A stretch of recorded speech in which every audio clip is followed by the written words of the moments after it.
Welcome to Your First Home Buyer Guide, the podcast for first home buyers who want to get it right. I'm Megan and that was Veronica. We're both buyers agents and probably old enough to be your mums. But that's a good thing because between us we've got over 40 years experience and we are going to share with you bucket loads of stories about avoidable mistakes. Together we're going to make sure that you get unbiased and real information that you can rely on so you can get where you want to be without missing a step. Now, we've got loads of great tips for you in this episode, and if you'd like more useful tools, head over to the website homebuyeracademy.com.au. There you'll find free checklists that you can download, a free mini course on how to price a property, and our Where to Buy workshop for only $39. Priceless stuff, really. Bargain. But before we get into the interesting stuff in this week's episode, here's the boring bit, the disclaimer. You of course know that nothing in this podcast is to be taken as personal advice. We always recommend getting the advice of an expert in their field of expertise. Now, we've done our very best to ensure that the content is correct at the time of recording, but things change.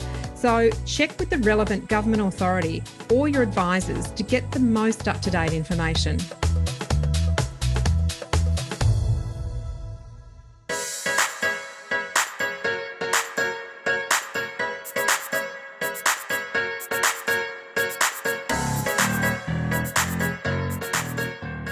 In this episode, we're going to do a deep dive into borrowing strategy, and we have a guest expert to explain the important thing that all first home buyers need to know but often don't. David Johnston joins us today. He runs a business called Property Planning Australia, and part of that business is mortgage broking. Hi, David. Hi, Megan. Hi, Veronica. So glad you've come along to educate us today. We love this part of the process. We love getting people to understand that you have to put as much effort into the pre-planning, to get to base camp, to actually start putting yourself in the right place and building your team around you, your support crew around you. That's just step one as far as we're concerned. So we're always constantly recommending that buyers use a mortgage broker, and not just any old broker, but one who's actually capable of putting together a borrowing strategy. Now, can you please explain what we mean when we say that? Well, look, and thanks very much for having me. And you're right. I think 90% of the property decision-making is in the planning, and, the last 10% is in the asset selection, which is super vital. We may argue that there's a little more in the asset selection. And a little bit more after you've selected the asset as well, the due diligence. You forgot about that, David. Yeah, absolutely. But we digress. We'll discuss percentages later. So, look, borrowing strategy and mortgage strategy is a core piece of the mortgage and property decision-making puzzle, and one that's largely overlooked. So from a high level, we break down what we call mortgage strategy into 5 core components. And these are the strategies that can create wealth for you and also help you manage risk.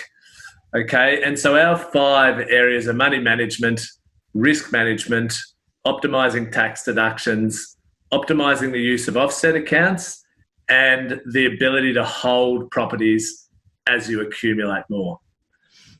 That sounds pretty good. Sounds like a great basis for, so there's 5 really key things there that we can probably delve into a little bit more.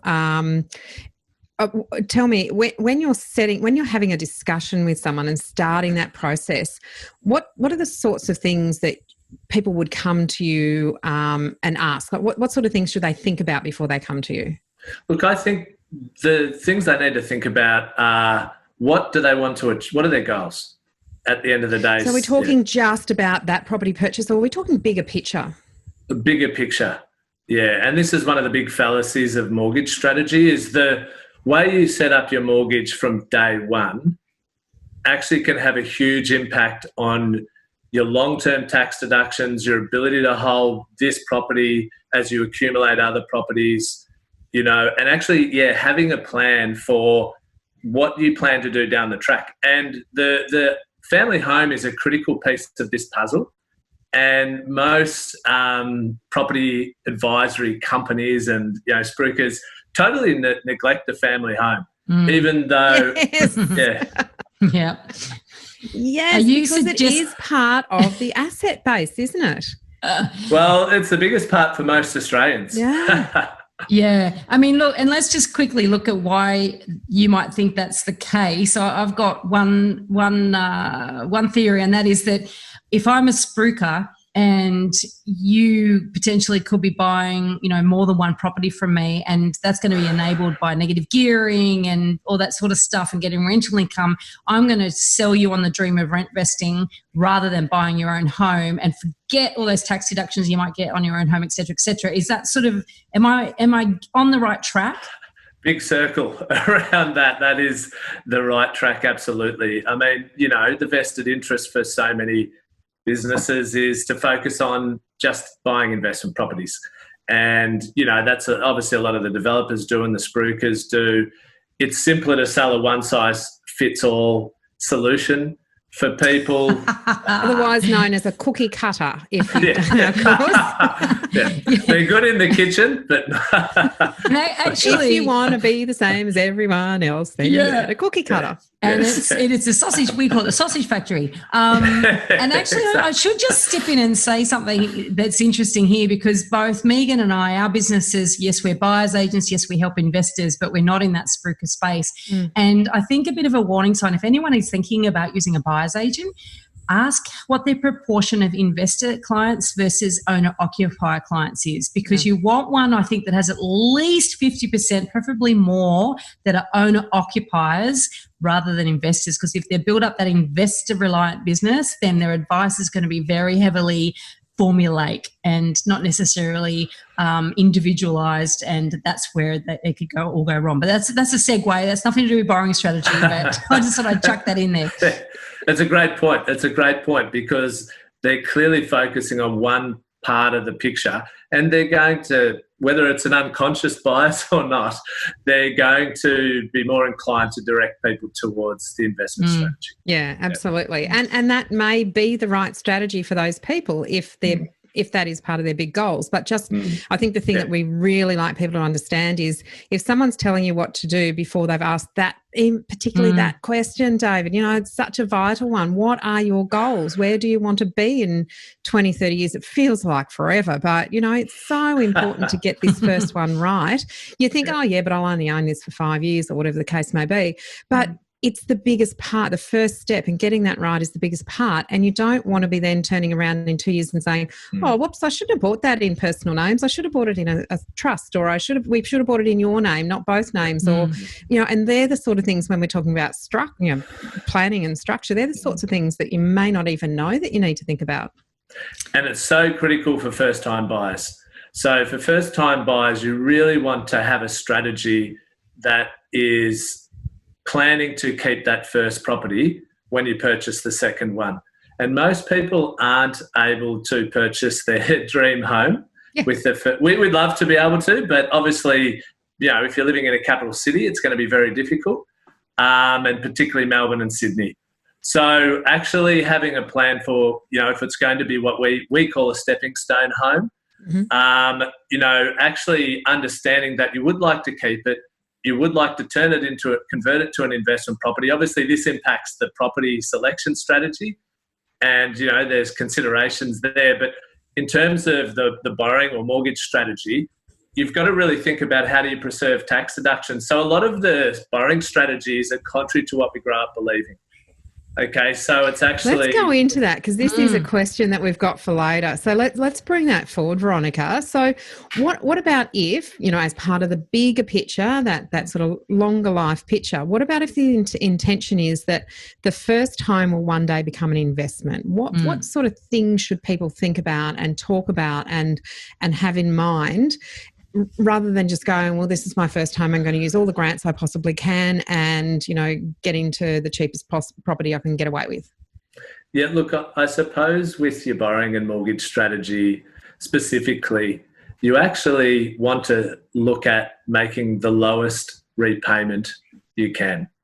And before everyone falls, I'll unpack that. I'll unpack this. I love this. That just means I need a low interest rate, right? It's counterintuitive, isn't it? Because mum and dad have always told you to pay it off, pay it off, pay it off, pay off your debt. So all the time buyers and listeners who've just fallen off their chair, Pick yourself back up. Pick yourself back up. And this is, the wonderful invention of the offset accounts. We call it the bank's greatest invention. And by actually making the minimum repayment into the loan, and if you think about a loan as a loan account, so just another bank account except it's in debit rather than credit. By actually not paying it off, you're preserving the loan balance, which will actually optimize your tax deductions when it comes to turning that into an investment property. Now, you can still pay off your loan, and we 100% advocate that every single time for every single person. And can I just account. say that for anyone who's listening, not watching the video, when he said pay off your loan, he was putting rabbit ears around, okay? Inverted commas there. Yeah, just for those who are only listening to this. That's yeah, right. so when you say you can... and video, I've got to remember I'm going to be on video too. And audio. Yeah. So you're saying that basically, yes, you can pay it off, but you're putting the money in the offset rather than off the actual loan balance. Is that what you're saying? Yeah, exactly. So you're keeping a loan balance high. Because why would a future investor want to keep their loan balance high, David? Let's go into that a little bit. Yeah, so there's a two-pronged benefit. So the first reason for keeping the loan balance high is you're going to have more interest to pay. And, why that's a good thing is because your tax deductions will be greater when that home becomes an investment property. Now, that means the actual financial case for keeping that asset is stronger when it turns into an investment property, all counterintuitive to what we grow up believing. But on the other side of the same coin is you'll be building up more cash to go towards your future home. So you're going to have less debt on your future home if you plan to buy a future home. And therefore, not only do you have less greater tax deductions on your investment property that was your home, you have less non-deductible debt on your future home. So great advice. Yeah. Now, on this, so I imagine you've still got people that would come to you and say, look, I want to buy my home now and I'll buy it as soon as I can afford to get into the market, and then that will be too small, so therefore I'll keep that as an investment and I'll, at some point move ahead and upgrade. How can you project whether you can afford to upgrade in the future, and what are the risks in terms of your asset selection or what you choose now? Are you running the risk of compromising what you buy now because you're trying to sort of spread your money a bit thin? Yeah, potentially. And these are all the things that we help our clients weigh up with the property plan is, what do you actually want to achieve?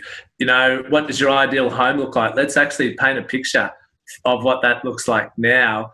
And should your first property be an investment, or should it be a stepping stone home? Should you hold off? These are all factors you need to consider. I mean, ultimately, you want, unless it's a pure lifestyle purchase and it's your home, you really want to tick investment boxes with that first property. Get some fundamentals out there in the due diligence. Make sure that you're not buying something that a future buyer wouldn't find attractive, because, of course, that's where your capital growth comes from. And if you're going to leverage into another property, you need the capital growth. Oh, you do. Indeed. Yeah. Now, First property is so important. Oh, God, yeah. You're singing to it from our hymn book here. I mean, if you don't get the first one right, you're never going to get the second one, that's for sure. Now, why isn't the interest rate the thing that we should be focusing on? Well, the simple reason is you can get a great interest rate. It doesn't take rocket science to understand 2.99% is lower than 3%.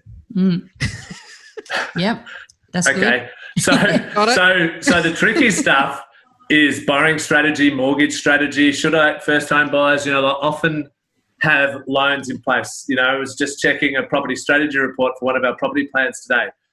Both the members of the couple have a HEX debt. One of them has a car loan. There's some strategy around actually paying off one or two of those loans to get their borrowing capacity up to the level that will help them get a good asset and also fit, a stepping stone home that they'll be happy to live in. So, the complexity is in the borrowing and mortgage strategy, and then the interest rate can come after that, because I don't want to, undersell product selection, but look, most variable rates have an offset account attached. Fixed rates, if you're going to fix some debt, well, then you want some variable because you have limitations on how much you can pay off on. You often can't offset against fixed, can you?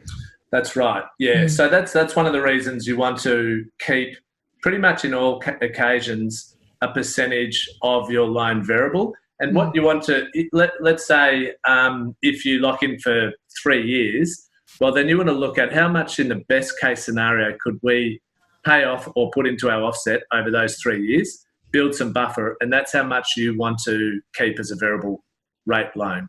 Oh, nugget there. Nugget of gold there. And buffer, because, we haven't talked about buffers yet, but I would imagine buffers, and we do talk about buffers as well and safety nets. And so buffer would, I have no doubt, be part of the borrowing strategy or your mortgage strategy. Yeah, look, absolutely. I mean, all that borrowing capacities or serviceability calculators and lenders look at is your cash flow surplus at the end of the day. But you also need some money in the bank. So that's a buffer, we call it your available funds buffer. Now that could be through redraw and savings. And so we set 2 money goals with every single person we sit down with. And one is, how much surplus cash flow do you want after you settle on the property?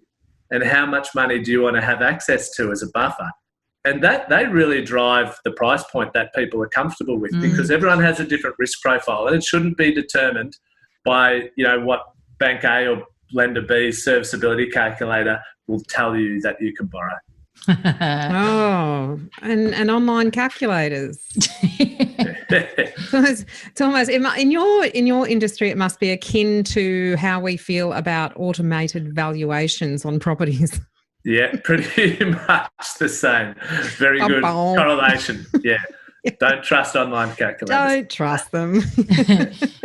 Now, interesting you said there about, you recommended that these particular clients pay down their car loan and HEX. Now, and I imagine a lot of people think, but my interest rate on my car loan is like, I don't know, what are they now? 13%? I've got no idea what a car loan interest rate is. You can get pretty reasonable ones. No idea. But 5s or 6s? Still more than your home loan, right? Yeah. So I would imagine that people are looking at the interest rate saying, I should be paying down, obviously I've got to pay that down, but they're not realising that that's over a shorter period of time, right? And then so some people would want to roll that into their home loan, wouldn't they? Have you ever heard of that? Yeah. So, look, and what they're often not putting a price on is the cost of getting into the market, which you guys would be experts on, and, understand that, look, you can wait until you've paid off the HEX or the car loan, but today's, and, we're in a turning market right now. This podcast sounds like it'll go live maybe in some point in the first quarter of 2021. I think the market's still going to be rising then. Yeah. What costs $600,000 today, by the time you've paid off that loan, it might cost $650,000, $700,000. So your true cost is a lot more than, the paying off a higher interest rate. A little bit quicker. Yeah, the opportunity cost of not getting in when you can sometimes can cost you a little bit more in the long run.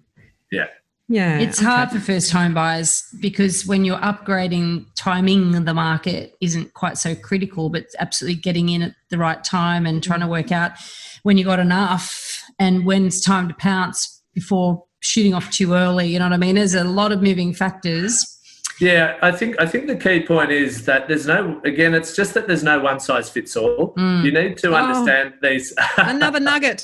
Yes. Singing from the same hymn book again. Yeah. Can you just repeat that, please, David? There is no one size fits all. And so look, for some people it makes sense to pay off the high interest rate loan. For others, it makes sense to pay it off and get into the asset faster. So it's really, really delving into the individual situation and understanding, broadly speaking with your experience, what options they have and what are the opportunity costs of choosing one option over the other. Yeah, and genuine mortgage strategy totally connects with property strategy. It's like one of the fingers in the glove. Yeah. Great analogy. All right, tell us, what are some of the avoidable mistakes that you see first home buyers make? Well, not rushing in. Not rushing. You mean they do rush in? They do or rush in? saying Is they that the shouldn't? mistake, or the mistake is they don't rush in? Yeah, well, they do rush in. So, don't rush in. Listen to this podcast. Do your Home Buyer Academy. Take the time to plan and get things right. It might take 4 to 8 weeks of, borrowing, mortgage strategy, working with a great buyer's agent, but take the time to be clear on what you want to achieve and that your strategy aligns with what you want to achieve both today, but, 5 and 10 years down the track. Yeah.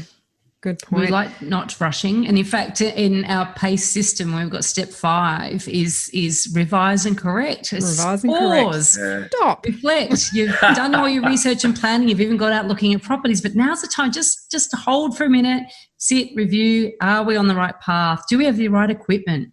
Are we about to fall off a glacier? People on our team. Is our mortgage broker pushing us in a direction that we really shouldn't be going, and therefore we've got the wrong mortgage broker? And if we're buying with a partner, we're going to have to compromise at times. The dirty C word. Yes. Love a bit of a C word. So now there's a lot of online lenders, okay?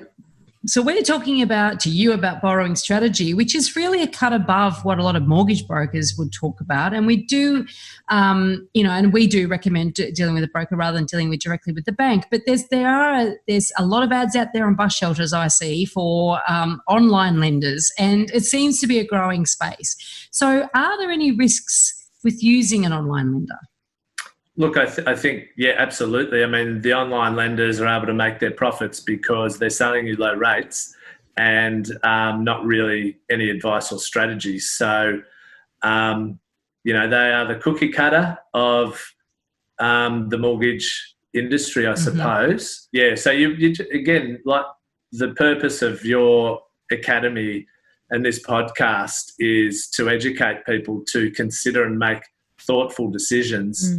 Those ads are about attracting people to low rates, and that's pretty much it. So as we touched on before, you can get a low rate, and there's a new low rate every week, and it doesn't make sense. It's not practical to refinance every week. So if you just get too caught up on the bright light of the interest rate, you're going to lose sight of probably the things that are actually important, that are going to make you money in the short and long term. And it's probably fair to say that some of those really, really low interest rates, the really base level where there's no bricks and mortar to the lender, they haven't got a presence except for online. They often don't have the sorts of things that in a good mortgage strategy you would value, such as an offset account. Absolutely. So a lot of them won't have the offset account, and the offset, we call it greases the wheels of all the other mortgage strategies. Wow. And I think that a lot of first home buyers probably thinking, oh look, this is not an investment. Like, I just need to get in the market. I just need a cheap rate. It's once again, I think what you're saying there about slowing down just to make sure you're making the right decision. I mean, I guess then even if you went to an online lender afterwards, if you decided that you didn't need anything more fancy, that you just needed a simple loan, then that's fine. But I just think that the problem is that you don't know what you don't know. You don't know what features can be in loans that you're missing out on, and particularly with first home buyers because you never had a mortgage before, so you don't actually know what you can get locked into without realising it. And also, a lot of people they don't actually get a mortgage and that have the same mortgage for 30 years these days, do they? Not, my parents bought a property. Nobody refinanced, but now my parents are still with the same bank as when they bought their first property. Yeah. So that was the old way, and and often there was relationships with banking managers, and it was done on a very personal level, and they didn't always look very heavily into the interest rates or the facilities or any of the benefits. It was really relationship based, wasn't it? And I just want to segue into using that and how that used to be a relationship-based thing with your bank. What does a broker offer that you can't get by going directly to a bank?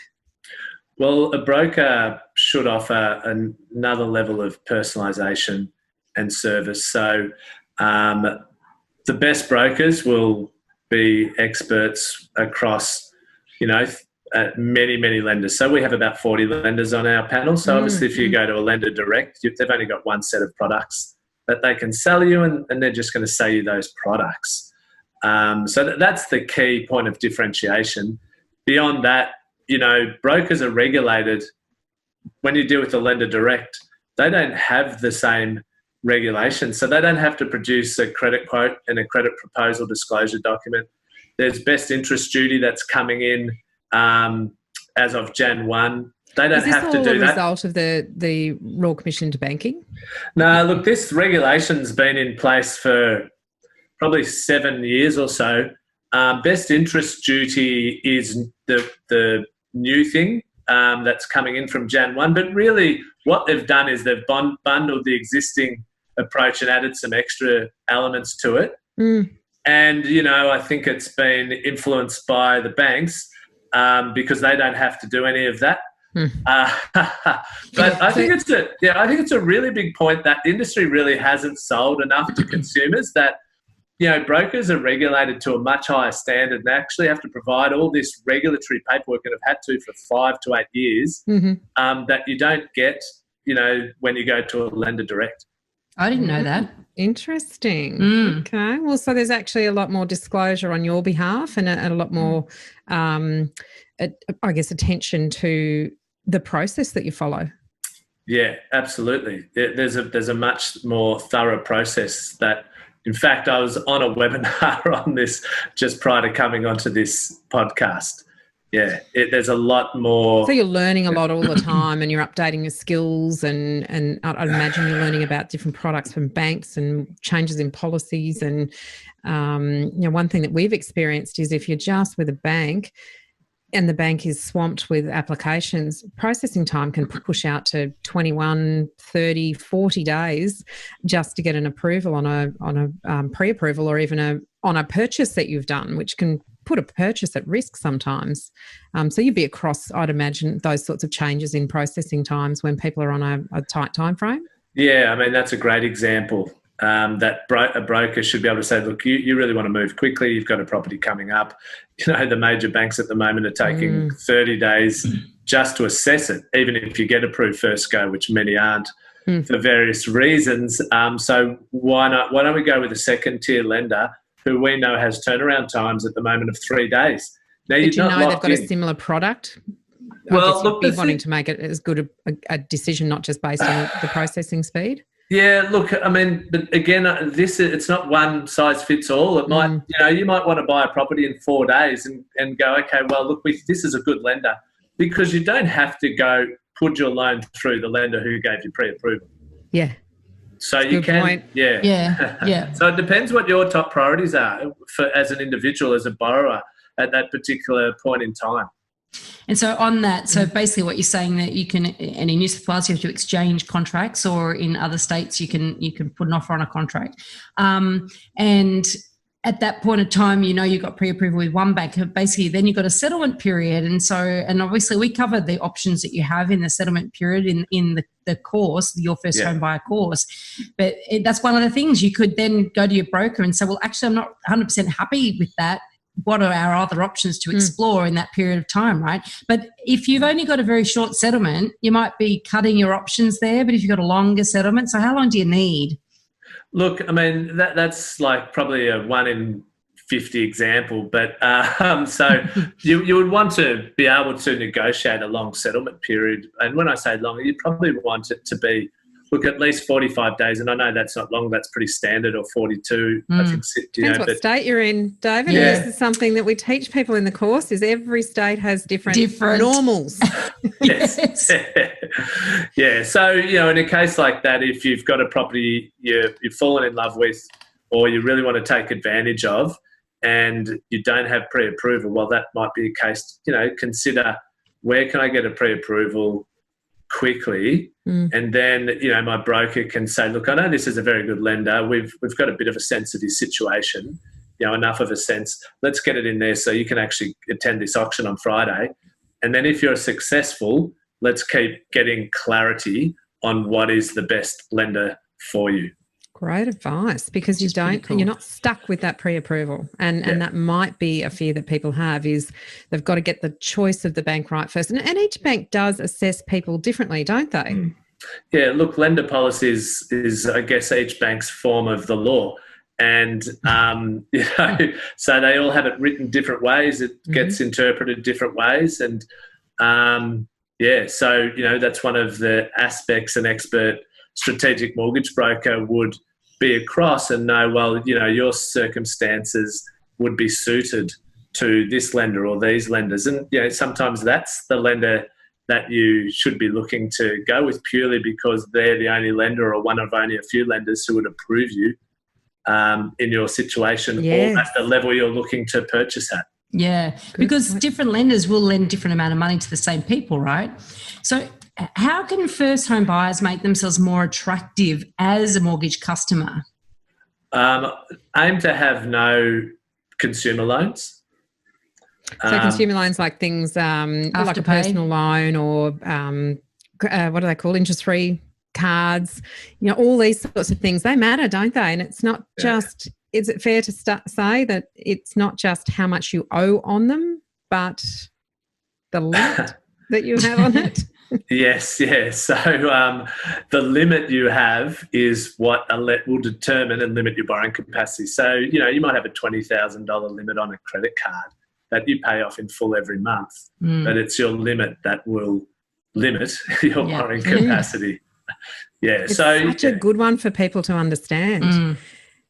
Yes, it is. Like if you can reduce it down to 2,000 or 3,000, if you can even live off a debit card and create these sorts of habits, these are the types of things you can look at as a first-time buyer. But, if you've got those things in place, again, sit down with your strategic mortgage broker and work through what it might make sense for you to give and take and how that aligns with what you're trying to achieve out of your property strategy and plan.